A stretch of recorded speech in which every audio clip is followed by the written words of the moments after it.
Global issues are more and more relevant to young people. How can 21st century learners make sense of the world and their place in it? You've got enough money though to buy a ruler now. The new national curriculum opens up space for the QCA's global dimension, helping pupils see their own lives in context, in subjects beyond citizenship or RE. But what does this actually mean in the classroom? Yeah, that's what I mean. There's a big fire there. Two comprehensives in Yorkshire have been finding out. Prince Henry's in Otley near Leeds have a track record of engaging with global issues. We started out when we became a specialist language college in looking at global issues in a very tokenistic way, and I think for a long time we thought putting up lots of flags and having theme days and so on was doing the global dimension in school, and of course it's not. But we've made I think a huge amount of progress over the last 6 or 7 years. What we're encouraging staff to do is look for those opportunities and where they can tweak things in lessons, put a global slant on things so that it enhances what they're teaching already rather than getting in the way of it. And I've put down in front of you the 8 concepts that I'm referring to here about the global dimension up on the board. Now what we're going to be doing today is we're going to be exploring these. Underlying the global dimension are 8 key concepts, including social justice, diversity and human rights. John's taken the imaginative step of mapping these directly onto a GCSE novel, Lord of the Flies. Global dimension comes up whether you like it or not when you do study Lord of the Flies, in terms of what Golding set out to do and his message about war and conflict and peace and resolution.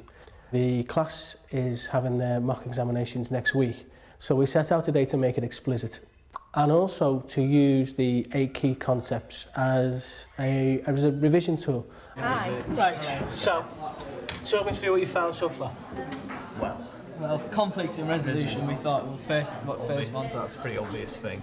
Throughout the whole of the novel, you get the conflict, but you don't necessarily get the resolution. There never seems to be there's always conflict, even if it's the smallest things between them. They can never sort it out. They can never finish it. What about sustainable development then? Can you find in relation to the novel? When they made the mistake of killing the pig, the mother pig. Okay.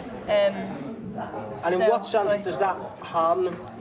Well, it's not that because they've killed the mother pig. There's going to be no more in the future for them. So it's just that one. Ties in nicely with the sustainable development. Okay. John's found he can work with all the key concepts, but can this happen in all subjects? I don't think it's as simple as sort of saying we've got these 8 key concepts and we're going to, do this across the school and choose where we're going to do each thing. It's really looking at opportunities, identifying those and then exploiting them. I think the way not to do the global dimension is for me to sit down with a big plan of the curriculum and to allocate different parts of the global dimension to different departments and say, right, please can you do this, please can you do that, off you go. I think that would be an absolute disaster if staff aren't engaged and on board, and I'm not the subject expert, they are. Creative lessons with a global dimension take planning and specialist knowledge. At Meadowhead School near Sheffield, teachers from different departments are meeting their advisor from Leeds Development Education Centre. It's not helpful if subject areas feel they have to do everything, tick all the boxes religiously. You've got to do what works with your own subject content, which is why you can't shoehorn things in for the sake of it, or else it just wouldn't work. It's got to be what works best for the lesson at the right time, right place in the curriculum, and so on. We've been looking at 1066 and the Battle of Hastings, and today's lesson was the aftermath, how William treated the Saxons after the invasion. We started to look at the comparison of 1066 and what's happening right now in the Congo. How do we think William will have treated the people in England? Okay, he's won the Battle of Hastings, Jacob.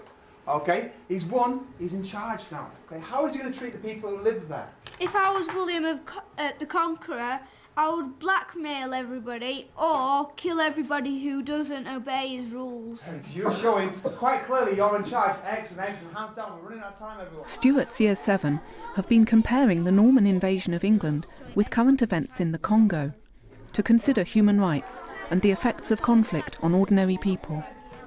We're going to find out, are there still people like William the Conqueror today? Okay, we're going to compare 1066 in our country, in England, I'm going to compare it to today in a country called the Congo. Any ideas? Where might the Congo be? Right. Africa or Australia. First one is right. Well done. Africa. Oh, hang on. Now that one is... And then they just compared, just small, like little case studies of people living in 1066 with people living now in the Congo, and they just made comparisons and said, well, that family's lost their brothers and husbands, and that happened exactly in the same way in 1066, and they drew parallels from the two times, and then discussed, you know, the similarities, especially between the two men responsible. General Nkunda is probably a very powerful soldier, and King William is the King of England, so they've both got really big rights. Yeah, definitely, they've both got power. If you were a Saxon or a person living in the Congo now, how would you feel about what's going on? I would feel like a badly treated animal. I think we'll basically look at it more now from a personal angle. So we're looking at how people are feeling, how they would feel if it was them living there, how these people's actions have affected just everyday life. I would feel gutted and upset. Okay, why? Well, because they'd be like tearing the houses down. Right, destroying your homes. I feel really sad and angry because you're getting like treated badly, and they're stealing like all your food and everything. Right, excellent. You're treating you badly to make you angry because they're taking away what's yours. Okay, very good. Liv, have you got an answer? Sad and scared because they're taking things that they need and destroying their homes. Very good, very good. Taking stuff that you need. Okay, we'll have one. After empathising with individual experience, Stuart widens the discussion to consider causes of conflict. Okay, so it says, why do you think there are still people like William the Conqueror around today? Why are some people, Joe, allowed to get away with this? Look at what General Nkunda's doing now in this country in Africa. The government can't say what they can and can't do because they won't listen, because they're not strong enough. That's a very good answer. So maybe in this country, in Africa, in the Congo, okay, the government isn't strong enough to stop General Nkunda acting like William the Conqueror. Very good, very good. They really started to pick up on the fact that not really much had changed over the 1,000 years, and it was still to do with men wanting power, and it didn't really matter where it happened in the world, it would still happen if there wasn't someone to prevent these people from doing these things. What year group was it again? Year 7. So you didn't do that sort of link into the United Nations and to who might prevent it happening? To be honest, I was very conscious of keeping it a personal kind of level. So you're looking at individuals, you know, this is how it's affected my life, this is what they've done to my family. I think as soon as I start going into the international community and saying, well, the UN should have stepped in here, it would have just gone straight over their heads. Maths is getting a global spin to a classic topic too. Mark's Year 7 are practising shape and measure, but using a game about world trade. Well, we played a game, the trading game, where they had to develop a piece of paper, or turn a piece of paper into tables, and they had to do that by measuring rectangles and getting an area of exactly 24 centimetres squared. Could only do that with some resources that I gave each group. Each group represented a country, and each country had a set number of resources. You're going to trade with each other to have the equipment that you need to make a mahogany table. What you have to decide is how big each side needs to be. It needs to be a rectangle shape with an area of 24. So for example, on this one, I've chosen a length of 12, a height of 2. Just confirm for me, that gives me an area of 24 centimetres squared, do you agree? Yep. I will exchange for you that table for £10. Oh, cool. I'm hoping this will reinforce the knowledge on area, develop the idea of perimeter, and give them a kind of sense on world trade. I'll sell you that. How much is that? You've got enough money though to buy a ruler now. Oh no. Yeah, don't buy a ruler. And then if we have tables to get more money, then we have more money and we have essentials. You need a pencil to draw the table. I know, so we need a pencil, a ruler and 5 pieces of paper. Right, guys, go out and buy some more rulers. How many? How many? 3. 8 by 4. 8 by 4 and 6 by 5 and all that. I feel I've got to share this information with you, but I've had to reject 2 tables from country 1 because they weren't accurate. They weren't to a good standard. One of the tables did not have an area of 24 centimetres squared. Mark kept a close eye on their maths, while the students threw themselves in to engage with concepts of inequality, fairness and resources.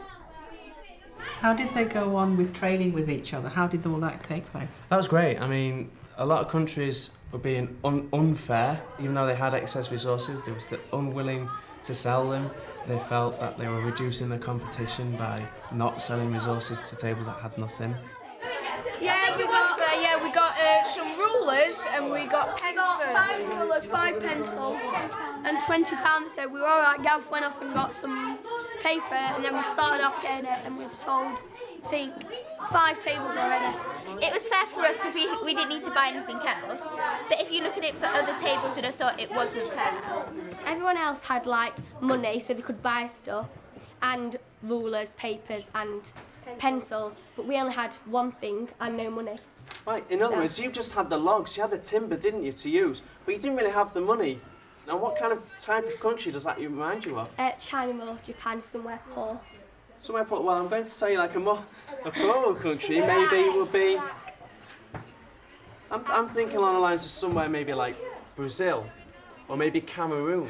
So you've given them an opportunity to explore your own subject, maths, but to bring in aspects of a global dimension, and maybe somebody might pick it up in a history lesson or... I think it would be easier if it was the other way around and I researched before doing the lesson. It would be easier if I researched what had already been covered in other lessons in humanities and citizenship and lead on from that. That would be much more productive, I think, than doing it the other way around and trying to ask another teacher to finish off what I've started. And if I was going to plan a lesson like that again, which I will do, I would certainly look into what has been covered so I can have a more effective discussion afterwards. So yeah, you need to tell people, look, this is what we're doing, this is how well it's worked. Have a go yourself, kind of thing. These are the lesson plans we've done. This is how just to let people know that, you know, this isn't just another idea that's come along from someone just for the sake of it. It's something that actually does work if you do it properly. Trying to choose these 8 concepts, trying to place them in your topic, it's very, very difficult. Yours has probably been the most difficult one to actually do, but I also think you've come up with some of the most kind of innovative ideas, that's the word we're looking for, because you had to. Meadowhead teachers are collaborating across departments towards a coherent strategy. Prince Henry's have had longer to build their integrated approach, but the purpose is the same: creating a curriculum that's relevant to young people's lives in the real world, so they can play an active role as global citizens. All the issues that happen on the island happen in the world, so it is just a mini sort of world with the issues that we have today. These things naturally just arise and you deal with them because they're important. This idea of I am a member of a global community and getting people to look wider than the small community that they live in. This thing, the global dimension, it's one of those phrases, isn't it? What does it mean? It's making it explicit, really, and the fact that we don't live in isolation and that our part in the bigger world is relevant to everything we do in school and in life.